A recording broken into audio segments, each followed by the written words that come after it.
کاپیتان محمد همراه با جواد یه روز سوار هواپیما میشن تا بزنن دکودهن مسافرای بدبخت و سرویس بکنن. بعدم محمد تو بلندگو به مسافرا میگه مسافرای عزیز، قرار سفر پر از هیجان و تلاطم داشته باشید. امیدوارم قبل از سوار شدن وصیتاتونو کرده باشید. در آخرم بدونید که مرگ حق کاپیتان محمد وسیله است. بعدم تورا دلستر میزنن بر بدن که محمد شاشش میگیره و میره بشاشه که همون موقع جواد آهنگ محسن لرستانی میذاره و هواپیما رو تکان تکان میده. در ادامه همین دوتا حوصله‌اش رو سر میره و میان دکمه‌ها رو همینجوری الکی میزنن که یک دفعه یه موشک زرت شلیک میشه میخوره روبروشون. جوادم میگه محمد فکر کنم محله عباسینا رو زدیم ترکوندیم ها. همون موقع هم یه دکمه دیگه میزنه و ماسکای اکسیژن زرت میفته پایین و پشمای مسافران میریزه. جوادم میگه محمد فکر کنم مسافران ناراضی هم بزنه به کوبش خیلی کمه. یه خورده هیجان بده بهشون عشق کنن. محمدم درجا یه تکان مشتی میده تا هیجان قشنگ فرو بره تو مسافرا. بعدم میپرسه عقبی‌ها حال میکنن. بعدش هم میبینن سوخت هواپیما داره تموم میشه که محمد میره به مسافرا میگه آقایون داداشا اصلا هول نکنید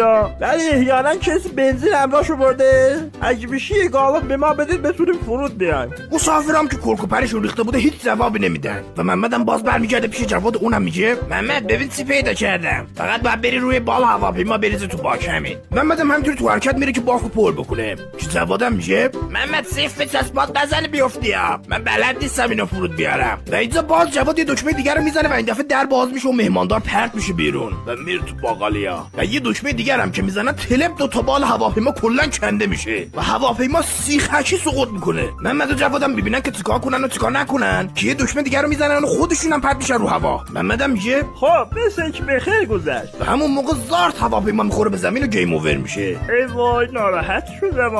عیب نداره، عمرشون به دنیا نبود. داداش بیا دلستر بزن روشن شی. و بازم دلسترشون رو زهرمار میکنن، یعنی سگ برنه تو این خلبانی کردنتون. کی به شما اجازه پرواز میده اصلا؟ خداحافظ.